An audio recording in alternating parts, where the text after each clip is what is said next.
Diz assim: os que confiam no Senhor são como o monte Sião, que não se pode abalar, mas permanece para sempre. Como os montes cercam Jerusalém, assim o Senhor protege o seu povo, desde agora e para sempre. O cetro dos ímpios não prevalecerá sobre a terra dada aos justos. Se assim fosse, até os justos praticariam injustiça.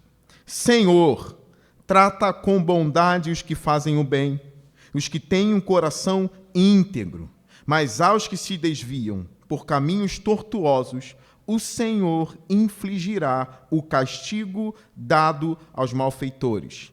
Haja paz em Israel. Senhor, fale aos nossos corações, ministra ao teu povo. Eu oro para que a sua palavra seja acolhida com toda a reverência, Senhor, com todo amor e cuidado. Me use como um vaso de barro em tuas mãos, em nome de Jesus. Amém. Irmãos, aqui ainda faz parte dos salmos de peregrinação. Para quem está vindo visitar hoje a gente, eu tenho pregado uma série de mensagens nos salmos de romagem. Romagem é romaria, né? A subida, peregrinação, também conhecido como salmos de degraus, pelos degraus que tinham talvez uma referência aos degraus do templo do Senhor, onde as famílias de Israel iam para Jerusalém adorar a Deus, louvar a Deus, comemorar as suas festas, se encontrar, ter comunhão uns com os outros, filhos, escravos, homens, mulheres, todos juntos para uma grande adoração e um grande culto. Eu costumo dizer a vocês que a nossa igreja aqui é uma pequena Jerusalém, onde cada um sai dos seus lares, vem se unir ao povo de Deus com um único intuito. O único intuito do domingo é adoração ao Senhor. O único intuito. Trazer nossos filhos, trazer nossos amigos, convidar, estender esse convite para os parentes, para a vizinhança, para que Deus seja adorado nesse lugar. E é o que eles faziam aqui. O contexto não se sabe muito bem. Por que esse salmista aqui se refere aos inimigos? Por que esse salmista aqui pede para Deus fazer a bondade aos justos? Por que ele tem uma referência dos montes ali para o Senhor proteger eles? O que está acontecendo? A gente não sabe. Alguns dizem que esse salmo foi escrito pós-exílio. O povo de Deus foi levado para a Babilônia.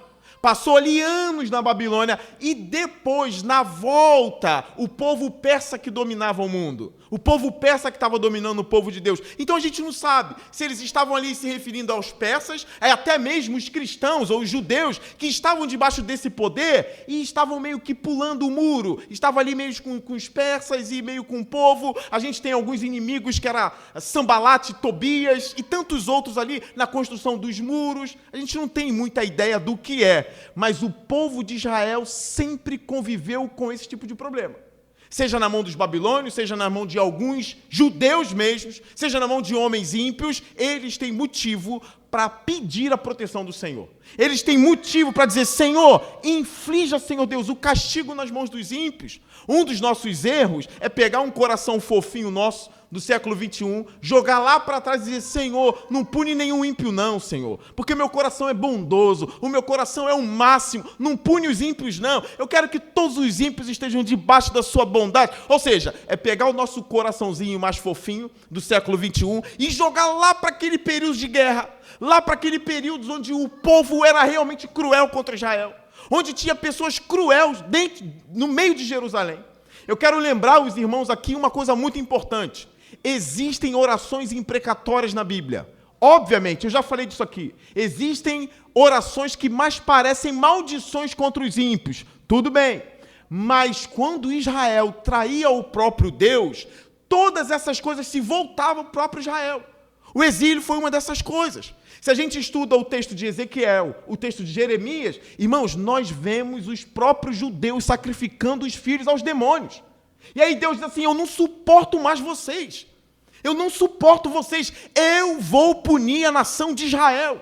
Então não é aquela coisa da supremacia judaica. Não. Quando o povo errava e traía a Deus, Deus vinha com julgamento contra o povo judeu. Agora, contra as outras nações, quando as outras nações vinham com ódio contra os judeus, Deus amassava essas nações também. o nosso Deus é amor, o nosso Deus é juiz. Isso acontece porque o coração do nosso Deus é bondoso. O que um coração bondoso faz com corações cruéis? Combate. Ele luta, ele guerreia para combater o mal. Por isso que aqui a gente vê, Senhor, nos cerca como os montes que cercam Jerusalém, nos protege. É por isso que a gente vê lá no verso 5, mas os que se desviam por caminhos tortuosos, o Senhor infligirá o castigo dado aos malfeitores. O castigo está aqui não é porque o nosso Deus é cruel, não. O castigo está aqui é porque ele é bondoso. Ele precisa agir para coibir, para combater a maldade na terra. E o que ele faz? Juízo. O nosso Deus é juiz. O nosso Deus ele é misericordioso, mas o nosso Deus também inflige o castigo nos homens. É necessário. Quem vai parar esses homens malucos se não for o nosso Deus? Quem vai parar o perverso se não for o nosso Deus com um coração bondoso e dizer, estou contra os perversos? Estou contra os perversos. Essas questões se levantam em nosso meio, né? Se Deus é bom, porque tem sofrimento? Aí quando Deus age, tem um monte de juiz para condenar Deus. Que Deus é esse que mata não sei quantos? Que Deus é esse? Deus é o dono da vida. Ele julga quem Ele quiser, a hora que Ele quiser. Ele é o dono da vida. Ele é o supremo bem. E se tiver que eliminar o mal, Ele vai fazer isso. Mas o Salmo começa com uma boa profissão. Que nós precisamos confiar no nosso Senhor. Esse é um dos salmos mais famosos da Bíblia, né? Os que confiam no Senhor são como o monte Sião, que não se pode abalar, mas permanece para sempre. Irmãos, confiança em Deus é coisa de crente. O ímpio não confia em Deus. Ainda que o ímpio diga assim, eu confio em Deus. Qual Deus? O Deus de Jesus? Não, é um outro Deus que eu acho que é uma força maior. Não tem, como é que você vai confiar numa coisa que você nem conhece? Confiança em Deus é coisa de cristão, é coisa de quem crê na revelação. Eu confio no meu Deus. Qual é o seu Deus? O Deus de Isaac, o Deus de Abraão, Isaac e Jacó. Aprofunde mais, o meu Deus é o Deus de Jesus Cristo. Aprofunde mais, o meu Deus é Pai, Filho e Espírito Santo. Aprofunde mais, o meu Deus é Pai, Pai de Jesus Cristo e possuidor do Espírito Santo. E a gente vai aprofundando cada vez mais. Nós conhecemos o nosso Deus. Nós não sabemos tudo sobre o nosso Deus, porque nem tudo foi revelado, mas nós sabemos quem Ele é. Amém? Nós sabemos quem Ele é. Eu sei em quem tenho crido. É uma das mais lindas profissões de fé. Quando o nosso apóstolo fala isso, eu sei em quem tenho crido. Isso precisa estar em nossos lábios. Eu confio no meu Deus. O que acontece com quem confia no Senhor? Se torna como um monte de Sião. Um monte que não se pode abalar. Um monte que permanece para sempre. Um monte está lá até hoje. A firmeza para os antigos era olhar para uma montanha e dizer, eu quero ser firme como essa montanha. A gente sabe hoje, montanha não é nem grande coisa comparada ao universo, mas para eles, aquilo ali era o que havia de mais antigo na terra, de mais sólido, de mais firme.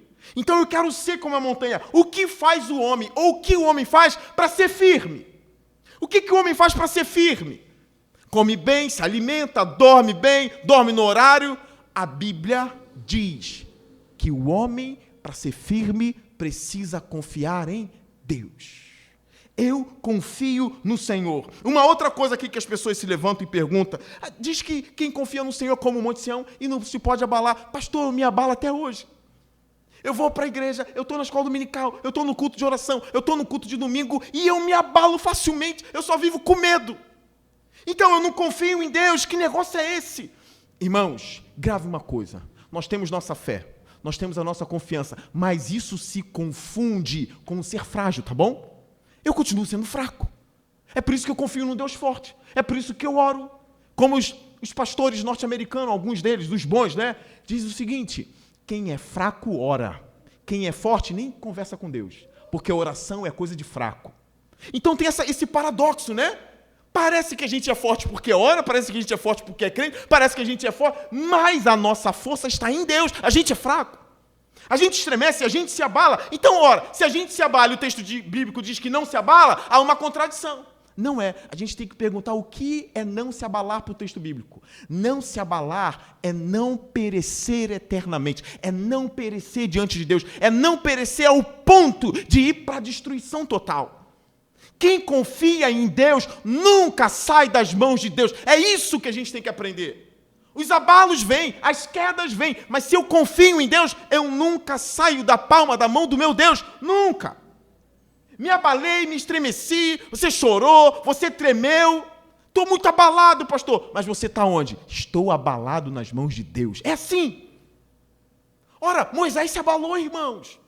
Eu estava conversando com uma irmã em Cristo hoje, aconselhando ela. Assim, minha filha, Moisés se abalou, tá? Que dirá a gente? Moisés pediu para morrer em Israel. Senhor, eu não aguento mais, me mata, Senhor, eu não aguento mais isso. Elias também pediu para morrer. Irmãos, os dois maiores homens do Antigo Testamento, os dois maiores, Moisés e Elias, os dois maiores. A Bíblia tem que ser estudada mesmo, é uma coisa assim. Como é que o cara faz fogo cair do céu e pede para morrer no mesmo dia? O que é o ser humano?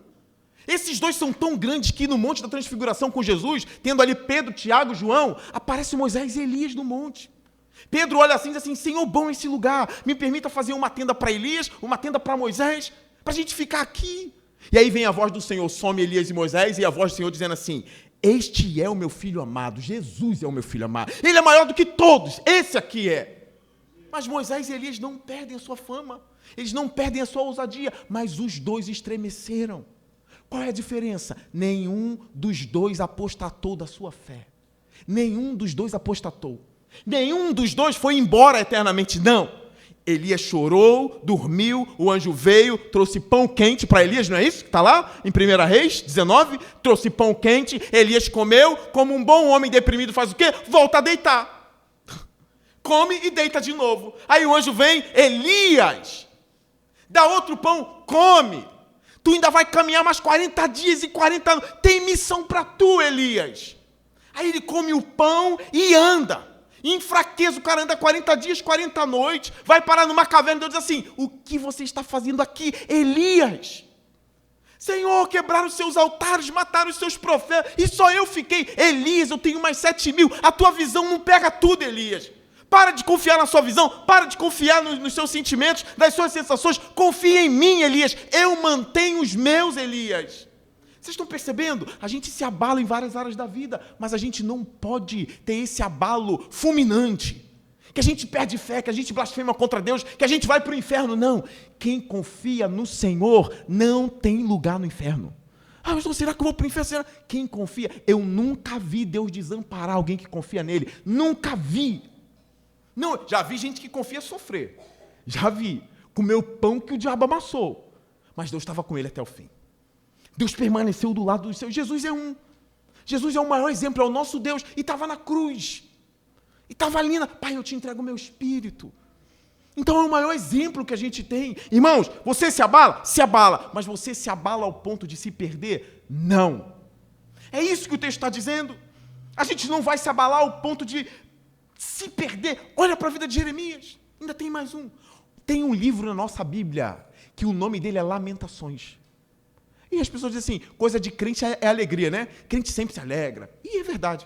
O povo mais alegre da terra é a gente, com certeza. É a gente. Mas quando sofre, né? Quando sofre, vem aquele lamento, vem aquela coisa. Como é que pode o justo ter Deus e sofrer assim? Aí vem a melancolia terrível. É por isso que as Escrituras têm um livro chamado Lamentações. É só de lamento. O tempo todo, lamento do início ao fim. Lamento de quem? De Jeremias. A gente não sabe se foi ele realmente que escreveu ou se alguém escreveu contando as coisas que ele passou. Mas é um lamento, cheio de lamento. É um homem que mais chorou na Bíblia. É conhecido entre os teólogos como o profeta chorão. Chorou, sofreu, mas Deus estava com ele. É isso que eu quero que vocês compreendam. Abalos, como a gente conversa por aí, existem. Mas um abalo total, um crente nunca vai passar. Nunca vai passar. Paulo chega a dizer, olha só, a gente tem problemas externos. A gente é perseguido, um monte de coisa, mas por dentro a gente está sendo renovado. É por isso que a gente não coloca os olhos nas coisas que se veem, a gente coloca os olhos nas coisas que não se veem, porque as coisas que se veem são passageiras, as que não se veem são eternas. Essa esperança mantém a gente. Mantém. Eu lembro do Leonardo Ravenhill, um pastor, antes de escrever um livro, Por que Tardo o Avivamento? Leonardo Ravenhill diz assim, 5 minutos na eternidade, e eu desejaria ter orado mais, vivido mais, chorado mais, cantado mais, pregado mais, 5 minutinhos diante das coisas que não se vê. 5, é aí que a gente tem que colocar os nossos olhos. O texto continua, verso 2, como os montes cercam Jerusalém, assim o Senhor protege o seu povo desde agora e para sempre. A primeira figura é o crente como um monte. A segunda figura é Deus como os montes. Olha como ele olha para o monte e daí ele tem sacadas geniais. Eu costumo dizer que é fazer teologia olhando para a natureza. Porque a natureza é de Deus. Irmãos, a Bíblia é inspirada por Deus, sim. A gente não sabe explicar todo o mecanismo, mas ela é inspirada por Deus. Mas sabe uma coisa que é inspirada por Deus também? A criação. A criação é de Deus, tá? A criação é de Deus. Deus tem um livro e tem um quadro. Deus tem um livro que é a Bíblia e tem um quadro que é o universo inteiro, o planeta inteiro. Isso é de Deus.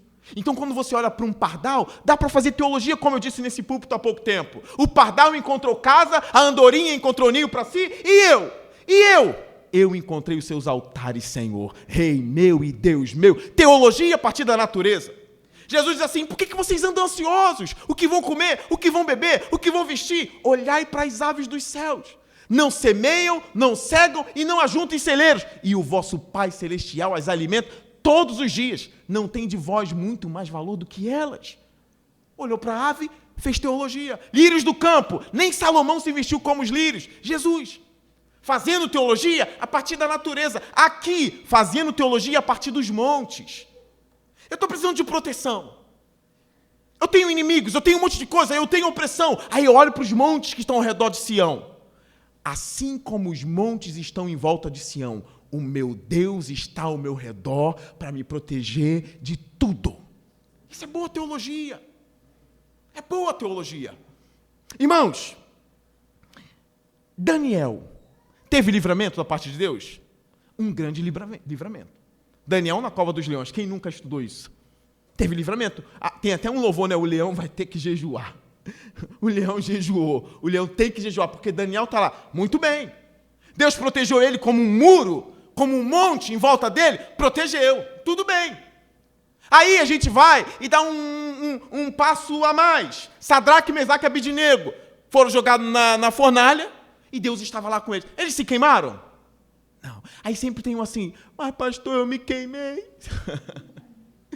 Essa história de Sadraque, Mesaque e Abidnego não cabe a mim. Porque Deus não deixou eles queimarem um fio de cabelo. Mas eu entrei na fornalha, eu queimei pé, queimei rosto, queimei tudo. E Deus não me livrou. Tem história para você também. Daniel realmente não foi queimado.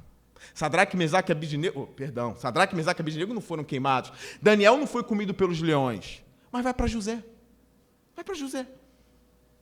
Está lá José, um rapaz bom, tem um sonho dado por Deus. Conta o sonho, os irmãos tacam ele na cisterna e Deus não livra. Esse se machucou. Está na cisterna. Depois é vendido. É vendido como escravo. Aí paira na casa de um homem chamado Potifar. Aí é caluniado pela esposa de Potifar, vai para a cadeia. Está se machucando ele? José está se machucando. Cadê Deus para não livrar ele da cisterna? Cadê Deus para não livrar ele da prisão? Por causa de uma calúnia. Cadê? Não vou livrar. Aí ele está lá na prisão, ele, entre aspas, adivinha um sonho dos caras, do copeiro e do padeiro. Adivinha. Lembra de mim, quando você voltar lá para o palácio, o cara volta para o palácio e não lembra de Daniel. Se machucou. Como é que Deus está com José? Falei Daniel, né? Vocês vão me ajudar aí. José se machucou, tá? Deus não livrou ele de nada. Não livrou da cisterna, não livrou de ser escravo, não livrou da prisão e ainda deixou o cara esquecer dele. Mas qual é a prova? Eu costumo dizer aqui no púlpito que ao ler a história de José, a gente sabe que em cada momento a Bíblia diz assim, e Deus era com José. Mas José não lia a própria história, ele vivia. Ele não conseguia ler lá, e Deus era comigo, não, ele só vivia. E só se dava mal. Igual você. Você não vê, você não lê a própria história. Você vive a sua história, você não a lê. Então tu não consegue detectar, aqui Deus está comigo, aqui Deus está comigo. Não, tu olha assim, quebrei a cara, Deus não está comigo. Agora aqui, acabaram com o meu emocional, pastor, e Deus não fez nada. Calma, tu não lê a própria história. Destruíram o teu emocional, e daí? Tu não sabe se Deus está contigo. E daí é forte, né? Pareceu insensível, mas eu não sou, não. Daí. Mas acontece. Destruíram a gente. Daniel, o leão não comeu. Sadraque e Mesaque não se queimaram. Mas José se lascou. José se lascou. E Paulo, chicotada, naufrágio, um monte de coisa. Imagine se Paulo lê Daniel, Senhor, queria ser igual Daniel. Eu só me lasco também. O que aconteceu no fim da história? José se tornou governador de todo o Egito. Aí ele pôde ver, agora olhando para trás eu vejo Deus em cada passo da minha vida. E espera um pouco mais, tá? Porque Deus te cerca como os montes cercam Sião. Deus te cerca como os montes cercam Jerusalém. Agora eu preciso ser honesto. Deus faz isso com os que confiam nele, tá? Não é igual um homem ímpio que diz assim, eu não sirvo a Deus, eu não tenho Deus, mas parece que ele gosta de mim, Rapaz, ele gosta de tu mesmo? Tem certeza? Não se apoie nisso. Porque a Bíblia é muito clara, os que confiam no Senhor são como o monte Sião, que não se abalam, mas permanece para sempre. Como os montes cercam Jerusalém, assim o Senhor protege o seu povo. O seu povo, desde agora para todo o sempre. Uma outra coisa que eu preciso dizer para vocês, eu creio na perseverança dos santos. Contudo, o que significa? Eu creio que quem confia de coração, quem é convertido de coração, eu não estou dizendo convencido, tá? Convertido. Porque se batizar, vir à igreja, pode ser a maior furada da tua vida, né? Está enganando todo mundo. Eu estou falando de quem é de coração mesmo, quem teve um encontro com Deus, quem confia de coração. Eu acredito que esse nunca vai para o inferno. E a Bíblia me dá base para isso. Eu tenho vários textos. Vários textos. Ele permanece até o fim. Vai se machucar? Vai se machucar. Vai trilhar caminhos tortuosos? Vai trilhar caminhos tortuosos. Vem comigo em Romanos 8, 28. Você não precisa abrir não, que vai aparecer aqui no telão. Romanos 8, 28 é um dos textos mais lindos de toda a Escritura. Apareceu aqui? Então olha para o telão. Sabemos que Deus age em todas as coisas para o bem daqueles que o amam. Lembra da figura dos montes ao redor do povo? Deus é assim ao seu redor. Então ele está agindo em todas as coisas. Todas as coisas são todas as coisas. Cada detalhe, Deus está em cada detalhe, em cada respirar, em cada pisca-pisca dos olhos, em cada dor, em cada lágrima, em cada oração, em cada frustração. Deus está ali. Ele está te moldando, Ele está te peneirando para o bem da sua alma.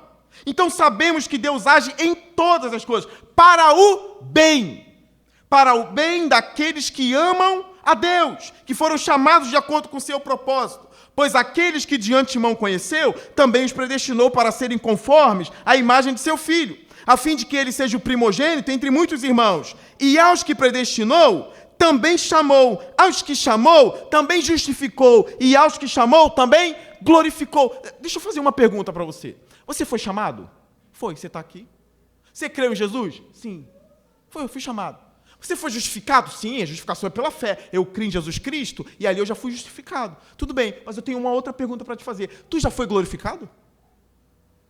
Não, nem eu. Mas o texto diz assim, aos que chamou, justificou, aos que justificou, também glorificou. Não tem ninguém glorificado aqui. Por que o texto diz que a gente já foi? Porque a chegada é certa. E a chegada é certa porque os montes estão ao meu redor. A chegada é certa por causa disso. Ele sabe, lá no livro de Judas, o outro Judas, né? Diz que Deus é poderoso para impedir o seu povo de tropeçar e de cair. E é poderoso para apresentar o seu povo limpo, puro, imaculado diante da glória. Está lá, Deus tem poder para isso. Mas você confia em Deus? Espera um pouco mais, tá? Confia um pouco mais. Crê um pouco mais. Não para, permanece. Seja como esse monte inabalável que não abandona Deus por nada. Seja como essa pessoa que sabe assim, tem uns montes no meu redor, tá? Tá bom, Satanás? Eu não vou te ofender não, nem te amaldiçoar, mas tem montes ao meu redor, tá bom, diabo? Tá bom, besta fera? Cuidado! Cuidado que eu estou cercado, porque a palavra de Deus diz isso pra gente. Continua, verso 3. O cetro dos ímpios não prevalecerá sobre a terra dada aos justos. Isso é importante você saber, tá? Os ímpios não vão governar para sempre sobre a terra, tá bom? As opressões vão acabar. Não é para sempre. Tem dia, está contado, isso vai acabar. Se assim fosse, até os justos praticariam a injustiça. Que texto é esse? Se Deus entregasse o domínio para os ímpios, para a opressão, até os justos poderiam agir como os ímpios. Olha que pesado é isso aqui. O que isso quer dizer? temos um limite, Deus sabe. Deus sabe o seu limite. Ah, pastor, se eu passo o que José passou, eu tinha abandonado. Por isso tu não passou o que ele passou. Mas o que tu passa, tu acha que é grande demais, já estremece. Tudo bem. Cada um tem ombros de acordo com a sua estatura. É ou não é? Tem coisa que você não aguenta carregar, que eu aguento carregar. Tem coisa que eu não aguento carregar, que algum homem de Deus na terra aguenta. Leonardo, joga aqui, pô. Joga aqui. Cada um tem a sua estrutura. Deus sabe o limite de cada um. Deus não vai deixar a gente passar por coisas que a gente não tem limite para aguentar. Ou Deus não vai deixar a gente passar por coisas que a gente não vai aguentar. Logo, Deus estabelece esse limite aqui. Se eu deixar o cetro dos ímpios prevalecer, até o justo praticaria a iniquidade. O texto lá de Mateus 24. Um texto interessante, né? Eu não quero ficar passeando para lá e para cá com vocês, não. Mas é um texto tão interessante que Mateus é tão facinho de achar. Vale a pena. Mateus 24. Rapidinho, rapidinho. Eu não vou ficar voando para lá e para cá, não. Eu quero ficar em Salmos. Mas esse texto é um dos mais famosos do livro de Mateus e eu quero ler com você pelo menos um pedacinho. Mateus 24 é aquele sermão escatológico de Jesus, né? Escatológico, que vai falar de coisas impressionantes para os apóstolos. Jesus saiu do templo, versículo 1, e enquanto caminhava, seus discípulos aproximaram-se dele para lhe mostrar as construções do templo. Vocês estão vendo tudo isso? Disse Jesus. Eu lhes garanto que não ficará aqui pedra sobre pedra, serão todas derrubadas. Por que eu estou lendo 24? Porque o texto do Salmo diz que se Deus deixasse os ímpios governar, até os justos poderiam praticar iniquidade. Logo, tem um limite, ele sabe até onde pode deixar a gente. Esse texto está falando de quem? Isso aqui, porque tem um monte de gente que lê isso aqui e fica assim, tá começando esses dias, hein? É amanhã, hein? Olha, semana que vem, olha a guerra, olha isso. Será que realmente o texto está falando disso? Será? Eu tenho uma visão particular desse texto. Eu tenho uma visão. Eu acredito que muita coisa que está aqui já se cumpriu, tá? A não ser que tenha um sentido mais pleno no texto, tudo bem, se tiver, vai acontecer de novo. Mas eu tenho certeza que já aconteceu. Boa parte das coisas que estão aqui. Aqui não ficará pedra sobre pedra, o quê? Aqui, no templo. O templo fica onde? Jerusalém. Ele está falando de Jerusalém. E aí o texto continua. Versículo 4. Jesus respondeu, cuidado que ninguém os engane, pois muitos virão em meu nome, dizendo, eu sou o Cristo, e enganarão a muitos. Vocês ouvirão falar de guerras, rumores de guerra, mas não tenham medo. É necessário que tais coisas aconteçam, mas ainda não é o fim. Nação se levantará contra nação, reino contra reino, haverá fomes, terremotos em vários lugares. Tudo isso será início das dores.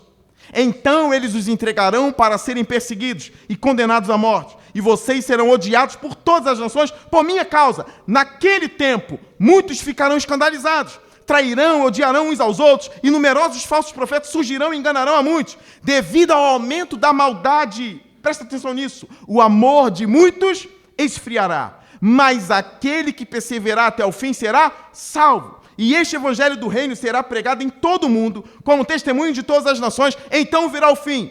Assim, quando vocês virem o sacrilégio terrível do qual falou o profeta Daniel, no lugar santo, quem lê entenda, então os que estiverem na Judeia, aonde? No Brasil? Na Judeia. Os que estiverem na Judeia, fujam para os montes. Quem estiver no telhado, aí eu leio o texto, eu nem vivo, eu nunca pisei no telhado na minha vida. Quem estiver no telhado, eu não vivo em telhado, mas o judeu está entendendo isso aqui. Quem estiver no telhado, não desça para pegar coisa alguma. 18. Quem estiver no campo, não volte para pegar seu manto. Como serão terríveis aqueles dias para as grávidas e para os que estiverem amamentando. Orem para que a fuga de vocês não aconteça no inverno. Nem tem inverno no Rio de Janeiro. 21. Porque haverá, então, grande tribulação, como nunca houve desde o princípio do mundo até agora, nem jamais haverá, se aqueles dias não fossem o quê? Abreviados. Ninguém sobreviveria. Ora, abreviados. Aqueles dias foram diminuídos. Por quê? Tem um limite. Tem um limite. Eu vou abreviar, porque se esses dias não fossem abreviados, ninguém conseguiria aguentar. Mas por causa dos eleitos, aqueles dias serão abreviados. Se então alguém lhes disser, vejam, aqui está o Cristo, ali está ele, não acredite, pois aparecerão falsos cristos e falsos profetas, que realizarão grandes milagres e sinais, para, se possível, enganar até os eleitos. Se possível. Irmãos, sabe o que houve em Jerusalém há 2000 anos atrás? É por isso que boa parte desse texto não vai acontecer, na minha opinião. Já aconteceu muita coisa aqui. Aconteceu no ano 70 depois de Cristo, quando Roma invadiu Jerusalém com o general Tito, destruiu tudo. E cadê o templo? Foi derrubado. Foi derrubado. Quem profetizou a queda do templo? Foi Jesus. Tem a profecia e tem o fato histórico. Você vai em Jerusalém, não tem templo. Por que não tem templo? Porque uma grande tribulação chegou para eles. Os estudiosos dizem que foram mais ou menos 1 milhão de judeus que morreram. Ah, mas o que aconteceu na Alemanha nazista foi muito pior, porque foram 6 milhões de judeus, irmãos. Mas a profecia aqui não é para a Alemanha. Aqui envolve o templo, envolve Jerusalém e envolve judeus. É uma grande tribulação que vai vir sobre vocês. E quem está ali está entendendo. Porque Jesus está explicando quando acontecerão essas coisas no tempo. Qual o sinal da tua vinda e do fim do mundo? Ele está falando de várias coisas. Você não pode pegar esse texto e jogar tudo para o futuro. Ah, quem é o anticristo? Quando é a tribulação? Quando é isso? Muita coisa aqui já se cumpriu. E o interessante, foi abreviado. Nem todo crente padeceu, não. Muitos fugiram. Muitas mulheres conseguiram fugir, conseguiram escapar. Mas os judeus, houve um grande massacre contra eles. Por isso que Jesus lamenta em Mateus 24 mesmo, Mateus 23 mesmo, um pouquinho antes, no versículo 37, Jerusalém, Jerusalém, não é Alemanha, Alemanha, é Jerusalém, Jerusalém, Jerusalém, você que mata os profetas, olha isso, você que mata, por que você apedreja os enviados, Jerusalém? Quantas vezes eu quis reunir vocês como a galinha reúne os pintinhos e vocês não quiseram? Eis que a casa de vocês ficará deserta. Mateus 23, versículo 37 e 38. Está lá, é Jerusalém, Jerusalém. Mas o interessante, esses dias também foram abreviados, porque tem coisa que a gente não suporta, tem tentação que a gente não suporta, tem opressão que a gente não suporta, e Deus olha assim, se eu deixar e se estender mais um pouco, eu perco ela. Aí o que ele diz? Abrevia.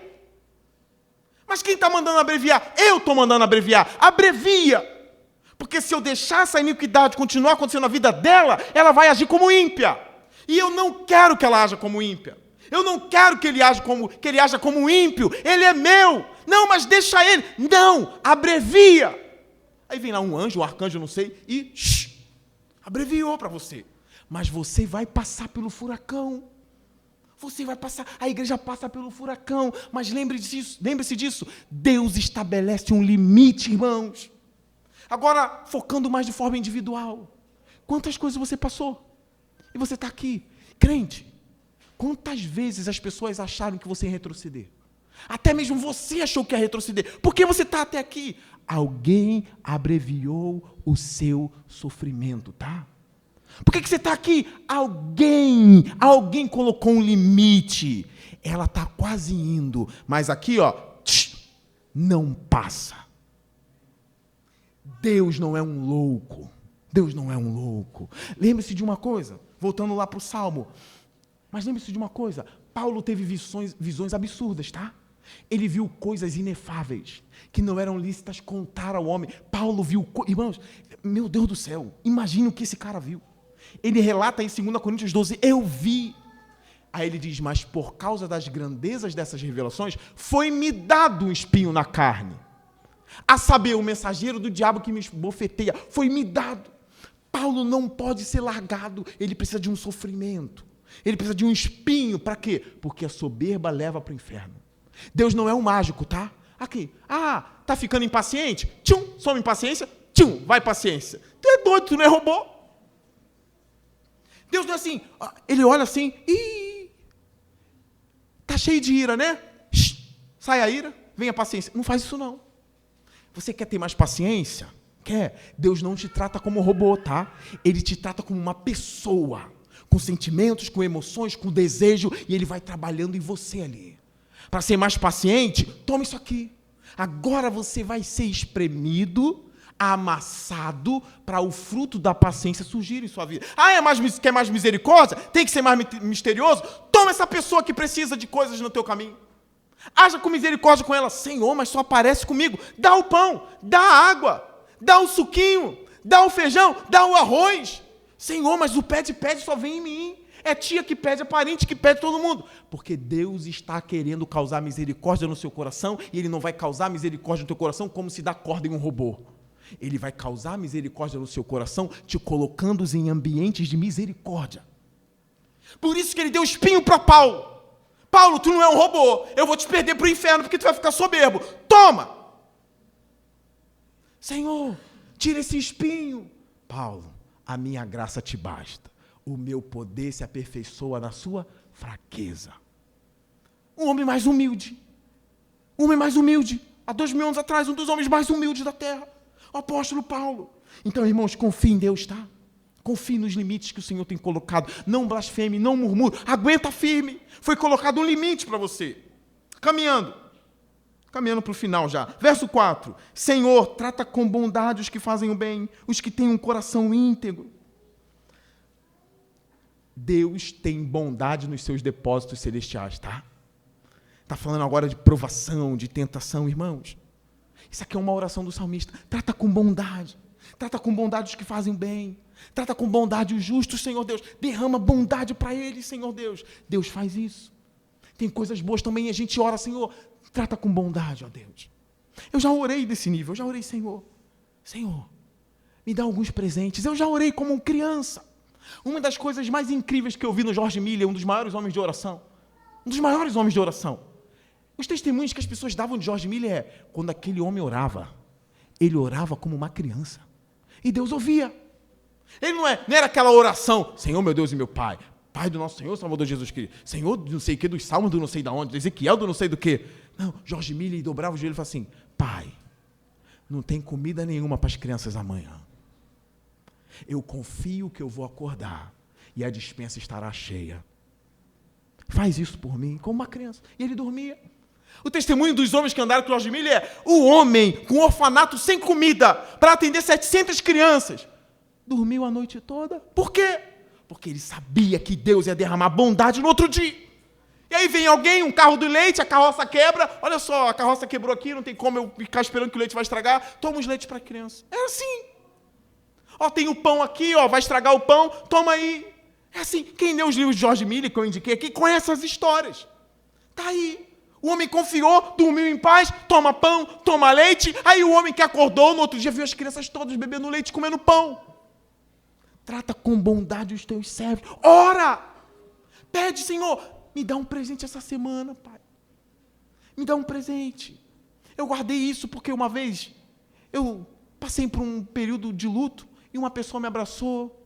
As pessoas sempre têm palavras, né, de encorajamento, mas teve uma pessoa que me abraçou e orou. Senhor, dá um presente para o Leonardo. Foi assim, aquilo entrou. Eu falei, por que não? Por que não? Presente. Por que não? Tiago diz que todo dom perfeito e toda boa dádiva vem do Pai das luzes, vem do alto. Eu falei, nossa, porque no dia de luto a gente não sabe muito bem o que falar para as pessoas, né? Eu falei, uau, aprendi mais uma coisa, eu vou usar até no ministério pastoral. Eu vou orar, Senhor, dá um presente para essa pessoa, enxuga as lágrimas dela, Senhor. Dá um presente, trata com bondade a tua serva, trata com bondade o teu servo. Na despensa do Senhor existem bondade de todo tipo. Peça a Ele. Senhor, eu passei pelo estreito, eu passei pela provação, me dá uma coisa especial, me dá, Senhor Deus, um presentinho. Ora, crente, faça como Ele. Porém, 5, mas aos que se desviam, é aqui muita atenção para todo mundo, mas aos que se desviam por caminhos tortuosos, o Senhor infligirá o castigo dado aos malfeitores. Os malfeitores são os ímpios. Esses que se desviam eram os crentes que não são mais. Você está entendendo? E eles não só se desviaram por desânimo, eles se desviaram para caminhos tortuosos. Eles estão praticando malignidade. Mas quem era crente e passa a agir com malignidade é pior do que o ímpio que sempre foi ímpio. Então, Senhor, esses daí, trata eles, Senhor, inflige o castigo neles, Senhor Deus. Vem com o seu julgamento, porque esse povo não é bom. É isso. Cuidado por onde você anda, hein? Cuidado por onde a sua fé tem andado. Cuidado com isso. Tenta discernir o seu coração. Onde estão tentando levar o seu coração? Quais são os caminhos que a sua alma está percorrendo? São caminhos tortuosos? Está ficando ímpio demais? Está ficando ímpia demais? Cuidado. Não vai nessa, não. Eu tenho algumas aplicações para vocês aqui. as aplicações finais, né? O que são essas aplicações? O que esse texto quer dizer para mim agora nessa igreja? É isso. É meu papel comunicar a palavra a esse ponto. O que esse texto tem a ver com a nossa igreja? O que esse texto tem a ver com você? Então, eu tenho apenas 3 aplicações finais para a igreja. Primeira aplicação. Confie em Deus.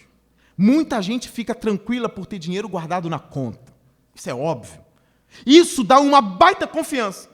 Se um filho adoecer, tem dinheiro na conta. Se precisar mudar de escola, tem dinheiro na conta.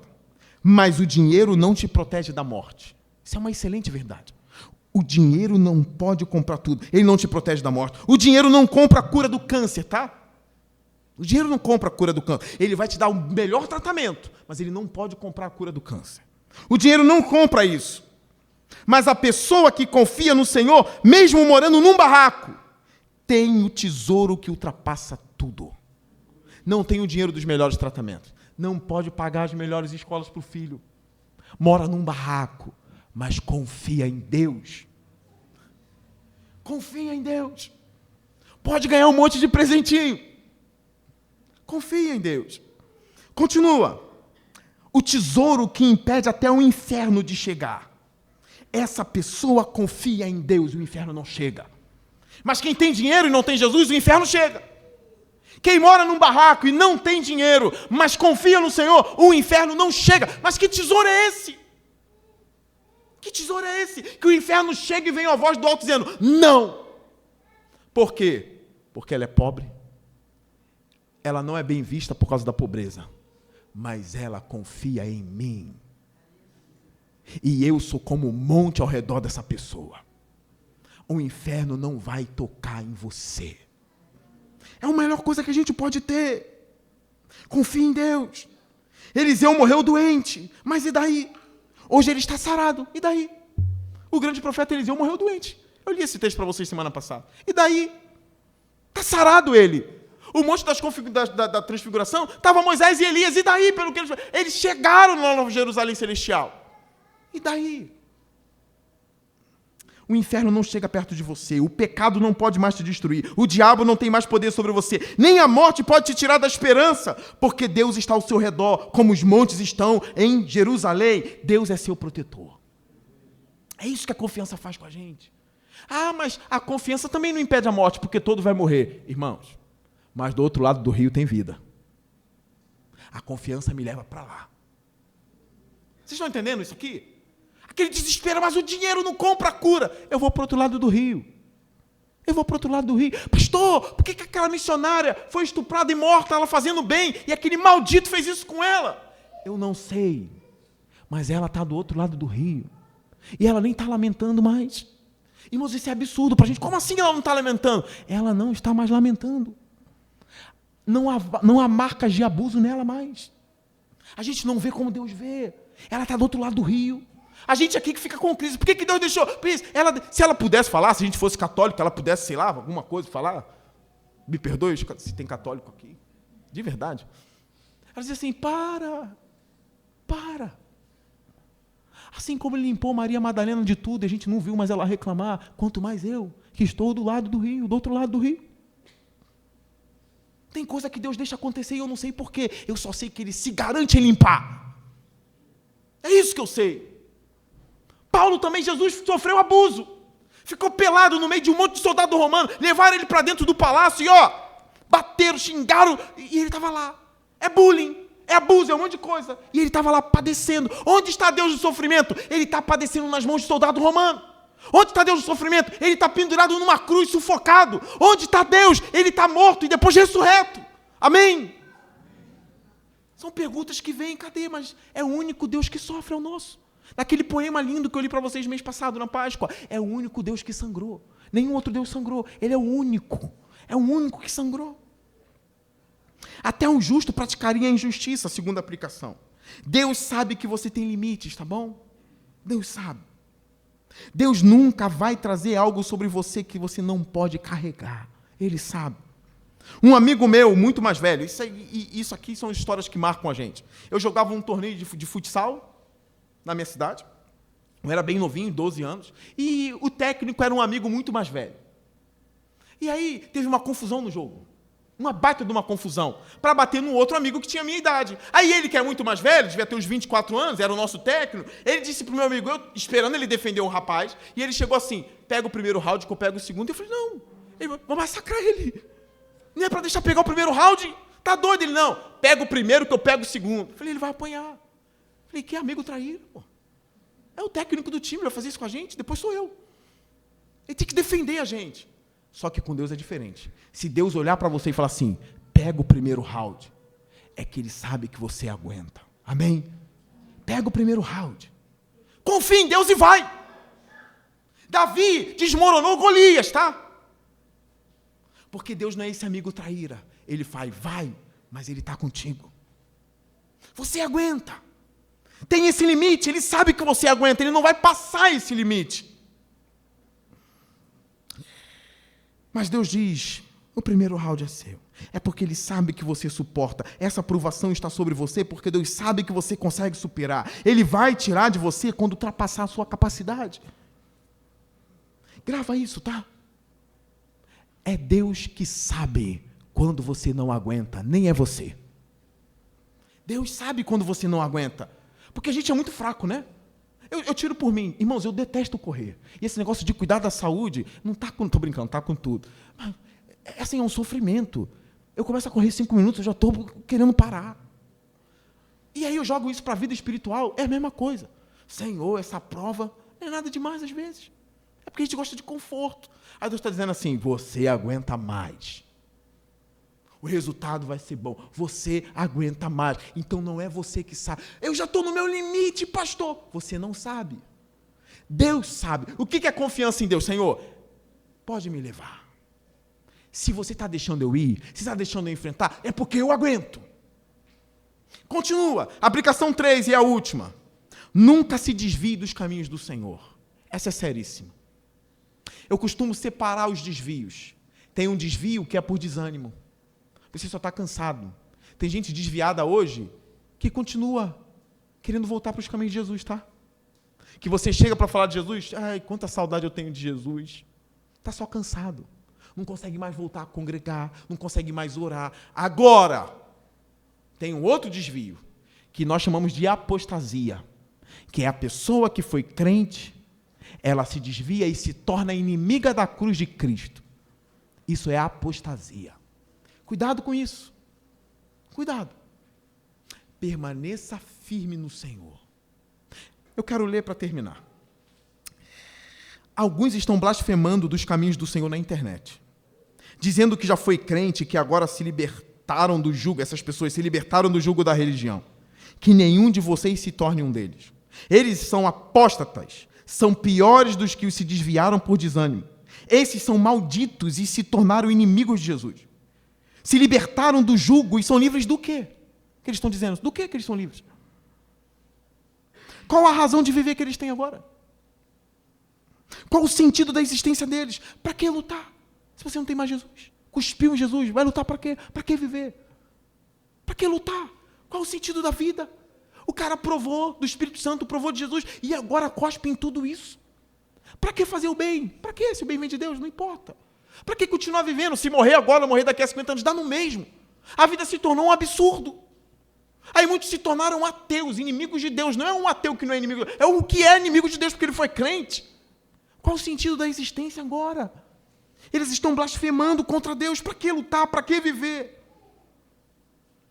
Se alguém não tem mais Jesus, se tornou um ateu militante contra o Espírito Santo, não tem mais razão de viver. O julgamento desses é certo. Por favor, irmãos, nunca cuspam na face de Jesus, tá? Nunca.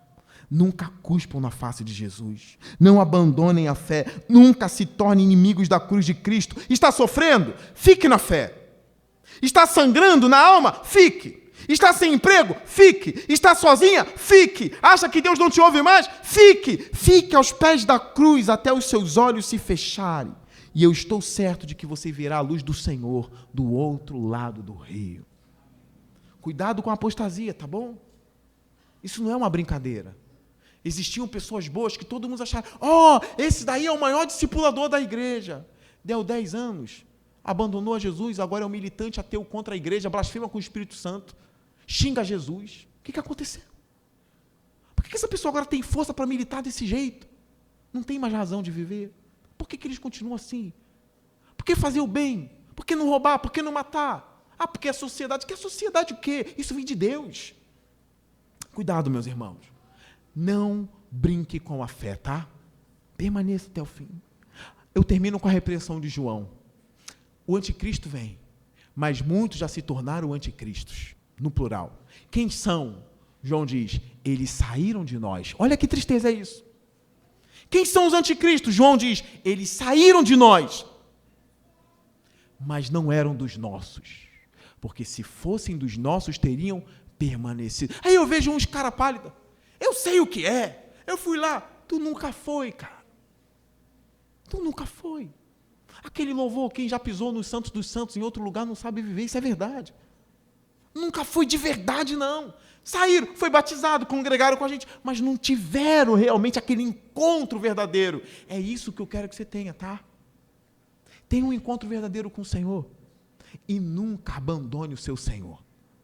O nosso Senhor não está aqui para realizar sonhos somente. Ele não está aqui só para dar presentes celestiais, como eu preguei. Não. Não. Ele está aqui para salvar sua alma. E às vezes você precisa passar por coisas que derramam lágrimas. Não quer dizer que Deus te abandonou, não. Ele continua como montes ao seu redor. Ele não te abandonou, mas isso coopera para o seu bem. É um mistério. Ele atrai pessoas na dor em alguns cenários. Fazer o quê? Se é só pela dor, ele vai agir. Mas o sofrimento é desse tamanhozinho. A vida eterna é logo ali. Amém? Lá não haverá mais dor. Lá não haverá mais rancor.